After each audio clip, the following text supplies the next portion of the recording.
നമസ്കാരം. Raf talk ഫുട്ബോളിലേക്ക് അവർക്കും സ്വാഗതം. വരുന്ന സമ്മർ ട്രാൻസ്ഫർ വിൻഡോയിൽ ചാവി സ്റ്റെപ്പ് ഡൗൺ ചെയ്തതിന് ശേഷം കൂടുതൽ താരങ്ങളെ എത്തിക്കാൻ ബാഴ്സലോണ ശ്രമിക്കുന്നു എന്ന തരത്തിൽ വാർത്ത വരുന്നു. മുണ്ടോ ഡിപ്പോർട്ടിവോയാണ് കാര്യം റിപ്പോർട്ട് ചെയ്തിരിക്കുന്നത്. ചില ടാർഗറ്റുകൾ അവരതിൽ കൃത്യമായിട്ട് പറയുന്നുണ്ട്. ആ ടാർഗറ്റുകളൊന്ന് നോക്കുക. ഗബ്രിയൽ മാർട്ടിനെല്ലി, കിച്ച കവഴസ്കേലിയ, കൗഴു മിത്തോമ, ഇങ്ങനെയുള്ള താരങ്ങളെ ടീമിലേക്ക് എത്തിക്കുക എന്നുള്ള ഒരു ലക്ഷ്യത്തിലേക്ക് അവർ കടക്കുന്നു എന്ന തരത്തിലാണ് വാർത്ത. എന്തായാലും ബാഴ്സലോണയെ സംബന്ധിച്ചിടത്തോളം അവർക്ക് ചില പ്രശ്നങ്ങൾ വിങ്ങിൽ ഒക്കെ ഉണ്ട്. അത്ര ബാലൻസ്ഡ് അല്ല അവരുടെ അറ്റാക്ക്. പ്രത്യേകിച്ച് ഉസ്മാൻ ഡംബലെ, അദ്ദേഹത്തിന് ലെഫ്റ്റ് സൈഡിലും കളിക്കാൻ പറ്റുമായിരുന്നു. അദ്ദേഹം പാരീസ് സെന്റ് ജർമ്മനിലേക്ക് പോയി. അതുപോലെ തന്നെ അൻസു ഫാറ്റിയെ ബ്രൈറ്റണിലേക്ക് ലോണിൽ കൊടുത്തു.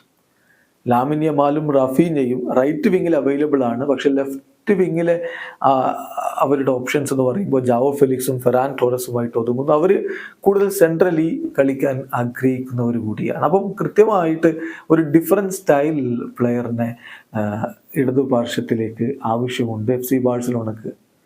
അതുകൊണ്ട് അവർക്ക് ഇത്തരം നീക്കങ്ങൾ നടത്താൻ പറ്റുമോ എന്നുള്ള കാര്യം ഇനിയും കണ്ടറിയേണ്ടതാണ്. താരങ്ങൾ ആവശ്യമുണ്ട് എന്നുള്ളത് ശരിയാണ്. അവരുടെ ഫൈനാൻഷ്യൽ ആയിട്ടുള്ള ഡിഫിക്കൽട്ടീസ് ഈ മൂവുകൾ നടത്താൻ എത്രത്തോളം അവർക്ക് സഹായകരമാകും. കാരണം ആ ഡിഫിക്കൽട്ടീസ് ഉള്ളത് കൊണ്ട് അവർക്ക് നടത്താൻ കഴിഞ്ഞേക്കില്ല എന്ന തരത്തിൽ നിരീക്ഷണങ്ങൾ വരുന്നുമുണ്ട്. ഇപ്പം ഗബ്രിയൽ മാർട്ടിനെല്ലി ആണെങ്കിലും കിച്ച കറസ്കേലി ആണെങ്കിലും മിത്തോമയാണെങ്കിലും ഒക്കെ അവരവരുടെ ക്ലബ്ബുകളിൽ 2027 വരെ കോൺട്രാക്റ്റ് ഉള്ളവരാണ്. അപ്പം ക്ലബ്ബുകൾ ഒരു വലിയ ട്രാൻസ്ഫർ ഫീ ഈ താരങ്ങൾക്ക് വേണ്ടി ചോദിക്കുമെന്ന കാര്യം ഉറപ്പാണ്. അതുപോലെ താരങ്ങളുടെ സാലറി കൂടി വരുമ്പോൾ അത് ഫൈനാൻഷ്യൽ ഫെയർ പ്ലേയുടെ ഉള്ളിൽ ഒതുങ്ങില്ല എന്ന തരത്തിലുള്ള പ്രതിസന്ധികൾ അവിടെ ഉയർന്നു വരും. എന്തായാലും ബാഴ്സലോണ എന്തായിരിക്കും ചെയ്യുന്നത് കണ്ടറിയണം. ഇനിയിപ്പോൾ പുതിയ താരങ്ങളെ കൊണ്ടുവരാൻ വേണ്ടി ഫണ്ട് റേസ് ചെയ്യാൻ കഴിഞ്ഞില്ലെങ്കിൽ അൻസു ഫാറ്റിയെ അവർ ലോൺ സ്പെല്ല് കഴിയുമ്പോൾ തിരികെ വിളിക്കാനുള്ള സാധ്യതയും കാണുന്നുണ്ട്. ഏതായാലും മാർട്ടിനെല്ലിയെ പോലുള്ള താരങ്ങൾ ബാഴ്സയുടെ റഡാറിൽ